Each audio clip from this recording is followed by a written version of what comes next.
Mengapa kita perlu merasa takut?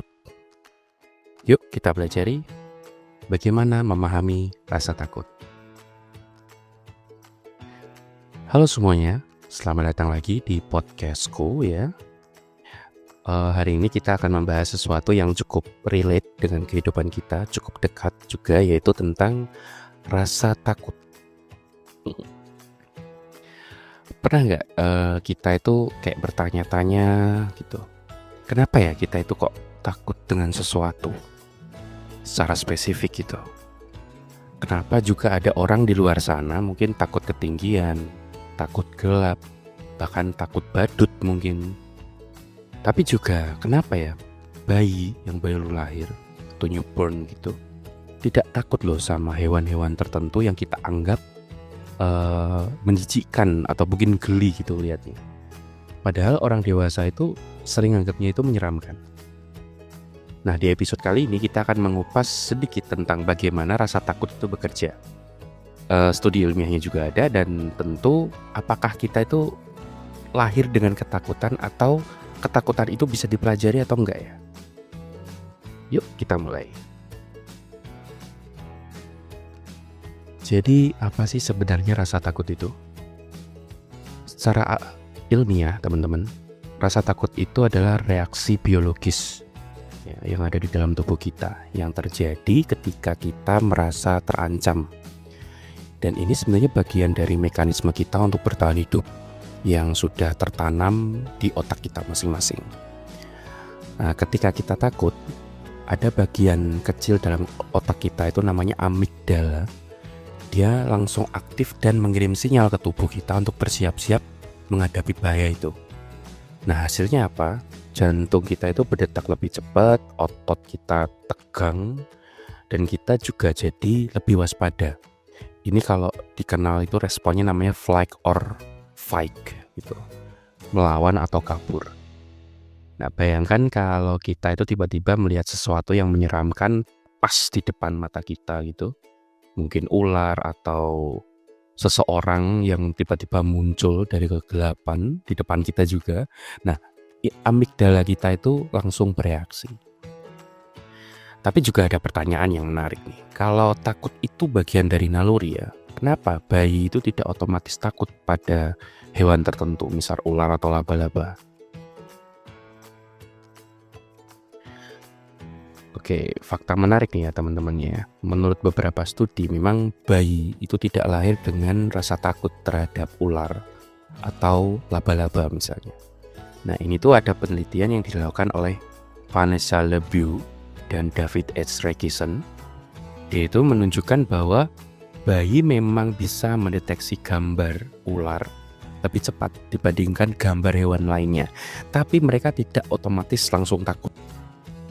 Nah, ketakutan terhadap ular atau hewan sejenisnya, mungkin laba-laba, kalajengking, sebenarnya lebih banyak berasal dari pengalaman dan pembelajaran sosialnya.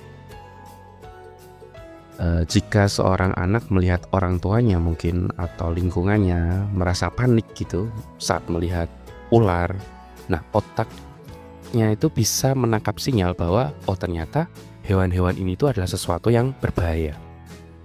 Jadi bayi tadi secara perlahan mengenal bahwa hewan ini adalah yang hewan berbahaya gitu, tanpa mendapatkan mungkin gigitan secara langsung gitu. Ada juga di dalam teori evolusi juga menyebutkan bahwa manusia mungkin memiliki kecenderungan untuk takut pada hewan berbahaya, tapi rasa takut itu baru berkembang setelah interaksi dengan lingkungan. Oke, bicara soal rasa takut, juga ada eksperimen nih secara psikologis yang cukup terkenal sebenarnya, yaitu eksperimen bayi Albert namanya, yang dilakukan oleh John B. Watson pada tahun 1920.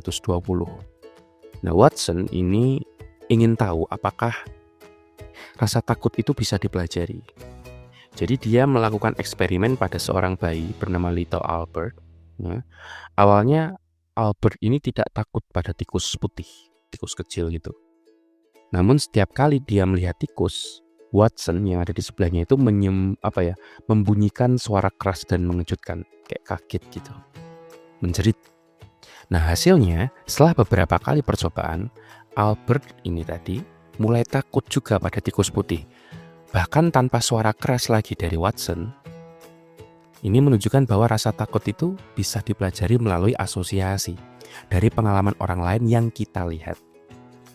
Nah, menariknya nih juga, beberapa penelitian juga menemukan bahwa beberapa orang itu lebih mudah merasa takut dibandingkan yang lain, tergantung pada pengalaman hidup mereka sebelumnya. Jadi ini terjadi secara kontinu begitu, dari pengalaman-pengalaman yang terjadi di lingkungan kita masing-masing. Kalau kita telaah gitu ya, memang rasa takut itu punya sisi negatif banget pasti ya. Ada beberapa hal lah yang mungkin yang kita bisa pahami dan juga pernah kita alami, bisa menjadi penghambat dalam hidup ya. Misalnya jika kita takut gagal, kita mungkin tidak berani untuk mencoba hal baru, misalnya berbisnis atau meraih cita-cita, bahkan berbicara di depan umum pun bisa menjadi penghambat buat kita.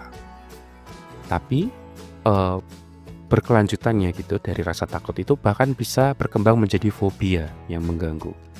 Nah, ketakutan yang kadang agak nggak rasional ya, bisa berubah menjadi fobia yang membuat kita sulit menjalani aktivitas sehari-hari. Misalnya seorang takut naik pesawat misalnya, mungkin akan kehilangan banyak kesempatan buat bepergian ya, karena takut pesawat tadi.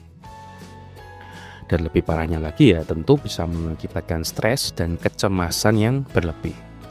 Rasa takut yang terus-menerus bisa membuat kita selalu merasa cemas, bahkan saat tidak ada ancaman nyata sekalipun. Nah, ini bisa berdampak buruk yang pada akhirnya adalah kemana? Ke kesehatan kita. Selain dampak-dampak negatif tadi, sebenarnya nih, kalau dipelajari lebih dalam, rasa takut itu juga tentunya punya sisi yang positif. Karena apa? Rasa takut itu kan mekanisme kita buat pertahanan gitu loh, membantu kita bertahan hidup. Bayangkan kalau kita nggak punya rasa takut gitu, mungkin kita akan nekat nyentuh api atau berenang di laut tanpa pengaman gitu, berjalan di jalanan yang kendaraannya lalu lalang, itu akan membahayakan kita kan. Tapi karena kita belajar dari rasa takut, kita menjadi punya mekanisme untuk bertahan hidup. Misalnya beberapa manfaat nih dari rasa takut itu. Yang pertama, bisa melindungi kita dari bahaya. Nah, ini fungsi utama dari rasa takut tuh ini, sisi positifnya. Kemudian ada lagi meningkatkan fokus dan kewaspadaan. Dalam situasi genting, rasa takut tuh bisa meningkatkan kesadaran kita loh untuk refleks gitu. Itulah sebabnya misal atlet misalnya merasa agak gugup sebelum tampil ya, karena mereka itu bersiap untuk memberikan performa yang terbaik. Jadi perasaan gugup, perasaan takut itu justru menjadi mekanisme untuk lebih fokus. Juga rasa takut itu bisa loh membantu kita membuat keputusan yang lebih bijak gitu. Berhati-hati kan. Rasa takut itu menjadi alarm peringatan ketika kita hendak mengambil keputusan yang besar, misalnya dalam berbisnis atau kehidupan pribadi. Nah, rasa takut itu menjadi alarm buat kita untuk berhati-hati dalam mengambil keputusan. Jadi intinya tuh rasa takut itu tidak selalu buruk ya teman-teman. Dalam tanda kutip dosis yang tepat, ini adalah alat yang bagus untuk bertahan hidup, yang luar biasa tentunya. Tapi kalau nggak bisa dikontrol ya jadi penghambat buat kehidupan kita selanjutnya. Nah, sekarang rasa takut itu kalau berlebihan kan nggak enak ya. Bisa dikontrol ya kira-kira? Jawabannya tentu saja bisa. Nah, yang paling mudah secara psikologi itu dengan terapi pemaparan atau exposure terapi. Misalnya seorang takut pada ketinggian. Nah, secara bertahap dia melatih untuk beradaptasi di situ, menghadapi ketinggian tadi. Mungkin bisa dengan melihat foto tempat tinggi, tidak harus berada di tempat yang tinggi aslinya. Kemudian nanti belajar naik ke tempat yang sedikit lebih tinggi sampai akhirnya dia merasa tidak panik lagi. Bisa juga dengan meditasi atau latihan pernafasan. Mungkin kita akan breakdown beberapa ya.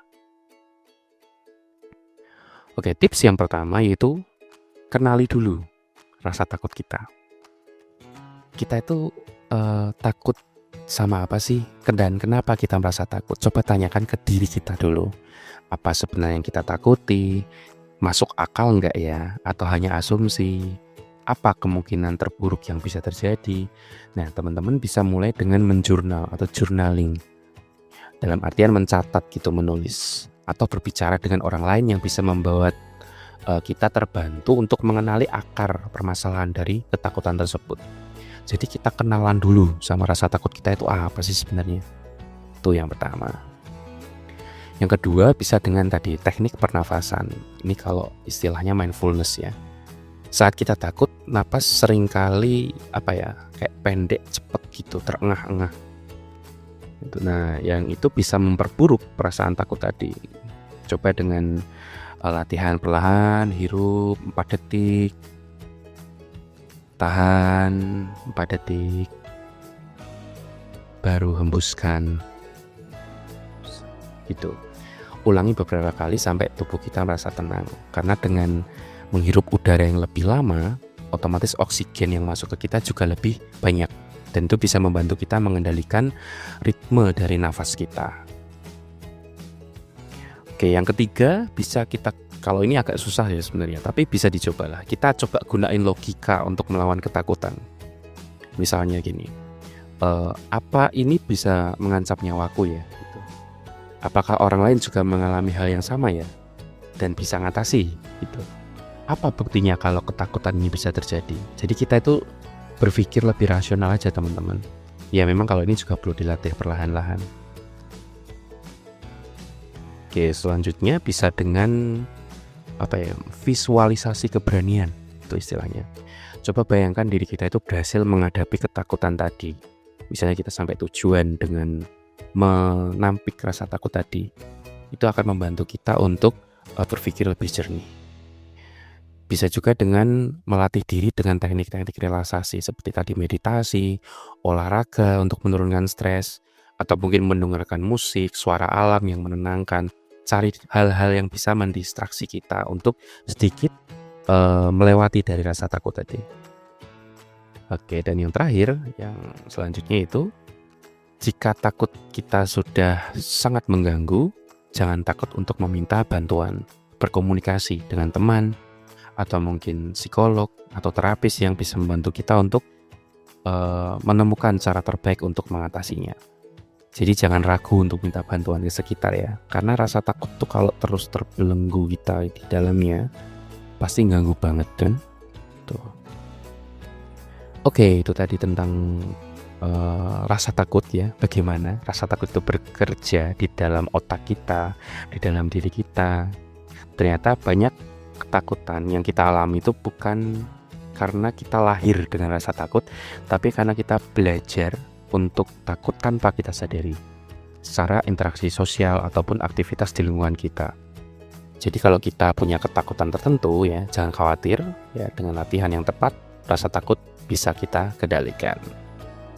Oke, sekian itu saja yang aku bahas tentang rasa takut. Semoga bisa berguna buat teman-teman semua.